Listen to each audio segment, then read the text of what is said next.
With the Add New button here, you can start and create your first new pages, pop-ups, page groups. And if you don't have a blog or course or store, you also see those as options. But we at the moment have them in this website that we are showcasing. You have them listed, so you don't have them here as options to be added because they're already there. So from the Add New, it's usually either a page or a pop-up. So when you click on a page, you can now select from the multiple different pages designs that we have available for you. So you can just select the design that you want by category or however you want to do, or of course start with an empty page if you wish, and just add it right away into your design of your website. So let's say that we want to add maybe a product page. We want to promote something, and let's say if we like this one, we just click on it, add some name for our page, let's say product page. We can add SEO information if you want now, or you can leave it for later and just click on add. So that's how easy it is to create a new page. As you can see, it's added right away onto your website, and you can start editing it with the builder easily. What else you can do with the add new? You can also add a pop-up instead of a page.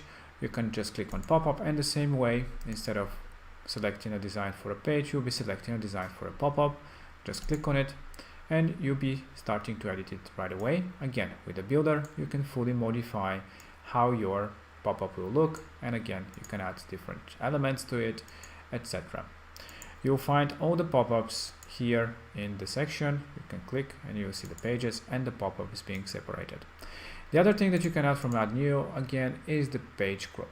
So page group is really just a folder in which you can organize your pages. So currently we have a default which is called pages, but you can create, let's say, a new one. Let's call it products for your product pages, custom product pages, and you have it here.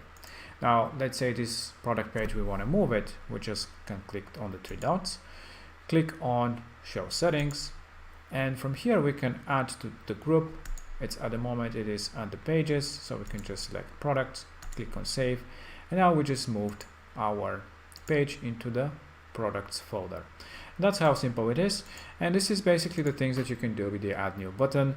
Basically creating new pages, new pop-ups, groups, and again, if you don't have the blog, the portfolio, which in this case is courses, and the store, you can add them from here as well. And yeah, you can play around, create as many as you want pages, go crazy, and yeah, edit them with the builder easily and quickly. I hope that you enjoyed, and if you have any questions, just let us know.